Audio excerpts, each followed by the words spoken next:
यहाँ पे हम शुरू करने जा रहे हैं क्लास 10th का जो लेसन है, 13वां lesson, surface area and volume. तो ये वाला चैप्टर पढ़ने जा रहे हैं, ठीक है।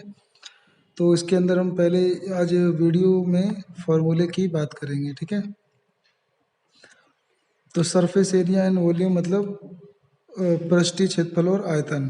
तो कुछ सॉलिड फिगर होते हैं, ठोस आकृतियाँ, तो उनके पृष्ठीय क्षेत्रफल और आयतन क्या होते हैं वो याद करना है, ठीक है। तो हमारा पहला है एक ऐसे क्यूबॉइड। क्यूबॉइड जो होता है वो घनाभ कहलाता है, ठीक है। तो ये आपका घनाभ है, इसको बोलते हैं क्यूबॉइड। तो एक तो फॉर्मूला आपको याद करना है इसका इसका लेटरल इसका लेटरल सरफेस एरिया, या इसे कर्व सरफेस एरिया कहते हैं, यानी इस घनाभ का वक्र या पार्श्व पृष्ठीय क्षेत्रफल। तो घनाभ का वक्र या पार्श्व पृष्ठीय क्षेत्रफल। तो घनाभ का वक्र या पार्श्व पृष्ठीय क्षेत्रफल होता है आधार का परिमाप गुना ऊंचाई। तो वो होता है 2 bracket length plus breadth into height.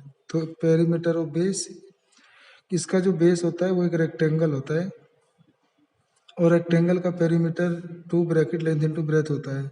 और इस एरिया ऑफ बेस को, मतलब पेरीमीटर ऑफ बेस को, इसकी हाइट से मल्टीप्लाई कर देंगे। ये हाइट होता है, ये ब्रेथ होता है, ये लेंथ होता है।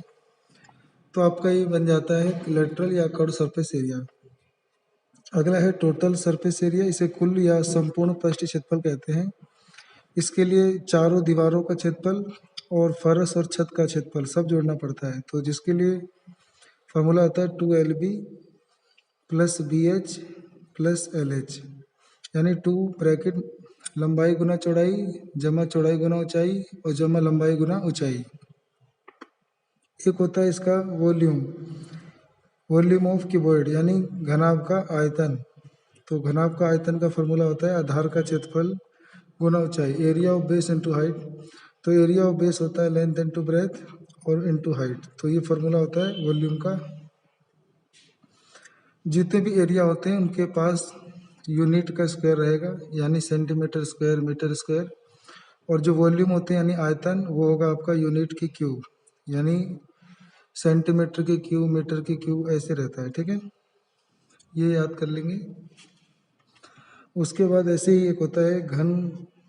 तो घन क्या होता है? क्यूब होता है। क्यूब क्या होता है कि इसकी लेंथ ब्रेथ हाइट सेम होती है। तो लेंथ भी है, ब्रेथ भी है, हाइट भी है। तो एक फार्मूला याद करना है क्यूब का, लेटरल सरफेस एरिया, या इसे कर्व सरफेस एरिया भी बोल देते हैं। तो इसका फार्मूला होता है 4A का स्क्वायर, यानी घन का वक्र या पार्श्व पृष्ठीय क्षेत्रफल होता है 4A स्क्वायर, और टोटल सरफेस एरिया या कुल पृष्ठीय क्षेत्रफल या संपूर्ण पृष्ठीय क्षेत्रफल होता है 6A का स्क्वायर। और इसका जो वॉल्यूम होता है, इसका आयतन होता है आपका A की क्यूब, ठीक है। फिर आपको याद करना है एक सिलेंडर यानी बेलन। ये एक बेलन है। तो इस बेलन का, इसे जो बेलन है, इसका नीचे से जो एरिया होता है वो एक एरिया ऑफ सर्कल होता है। तो area of circle pi r square होता है, यानी वृत्त का क्षेत्रफल पाई आर स्क्वायर होता है। और इसके आधार की जो परिधि होता है, सरकमफ्रेंस ऑफ सर्कल, वो 2πr होता है। और हमें याद करना है सिलेंडर का लेटरल सरफेस एरिया या कर्व सरफेस एरिया। तो वो होता है आपका 2πr इंटू एच, यानी area circumference of circle into height, यानी वृत्त की परिधि गुना ऊंचाई 2πrh। और टोटल सरफेस एरिया याद करना है, तो 2πrh और प्लस 2πrh हो, तो ये हो गया कर्व सरफेस एरिया यानी किनारे का क्षेत्रफल। और ऊपर और नीचे का भी क्षेत्रफल जोड़ देंगे, तो ऊपर और नीचे का एरिया पाई आर स्क्वायर होगा। तो जो कि जुड़कर हो जाएगा 2πr²। दोनों में से 2πr कॉमन लेंगे तो फॉर्मूला बनेगा H प्लस R, ठीक है। इसका वॉल्यूम यानी आयतन याद करेंगे बेलन का। तो इसका वॉल्यूम होता है area of base into height, आधार का क्षेत्रफल गुना ऊंचाई, जो कि होता है pi r square into H, तो पाई आर स्क्वायर एच। इसके बाद हमें फॉर्मूला याद करना है एक सिलेंडर का, एक कोन का, ये हाइट होता है, ये रेडियस होता है, लेंथ होता है। तो जो एल होता है इसे बोलते हैं सलांट हाइट या तिर्यक ऊंचाई। इसका फॉर्मूला होता है अंडर रूट एच का स्क्वायर प्लस आर का स्क्वायर।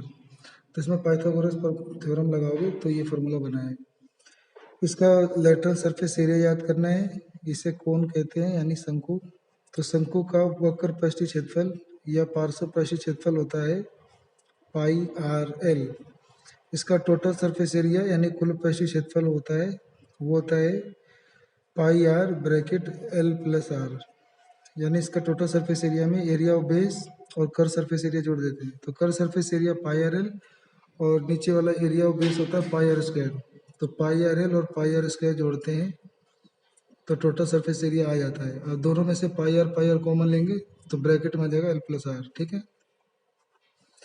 और इसका वॉल्यूम यानी आयतन याद करेंगे, वो होता है 1/3 पाई आर स्क्वायर एच, यानी 1/3 area of base into height. तो पाई आर स्क्वायर एच हो गया, ठीक है। उसके बाद हमें याद करना है एक जो स्फीयर होता है,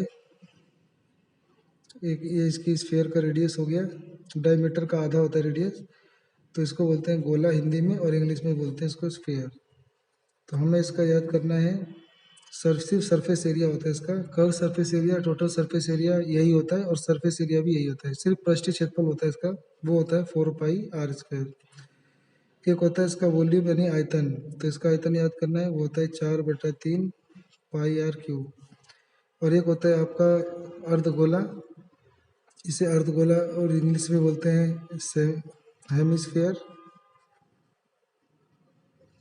तो इस हेमिस्फीयर का सरफेस एरिया याद करना है, तो इसका कर surface area, total surface area और इसका वॉल्यूम, ये तीन याद करना है हमें, ठीक है। तो इसका कर surface area 2 pi r square होता है, total surface area 3 pi r square होता है, और वॉल्यूम जो होता है इसका होता है 2/3 पाई आर क्यूब। तो हमें इतना फार्मूला जो है याद करना है जो हमें काम आएगा। और इसके अलावा याद करना है एक 1 सेंटीमीटर में 10 मिलीमीटर होते हैं, 1 मीटर में 100 सेंटीमीटर होते हैं, और 1 किलोमीटर में 1000 मीटर होते हैं, और 1 घंटे में 3600 सेकंड होते हैं, और 1 मीटर की क्यूब में 1000 लीटर पानी समा सकता है, और 1000 सेंटीमीटर की क्यूब में 1 ही लीटर पानी समाता है, ठीक है। इसके अलावा याद करना है फॉर्मूला मास निकालने का यानी द्रव्यमान निकालने का, वो होता है वॉल्यूम मल्टीप्लाई डेंसिटी, यानी आयतन को घनत्व से गुना कर देंगे तो द्रव्यमान निकल आता है।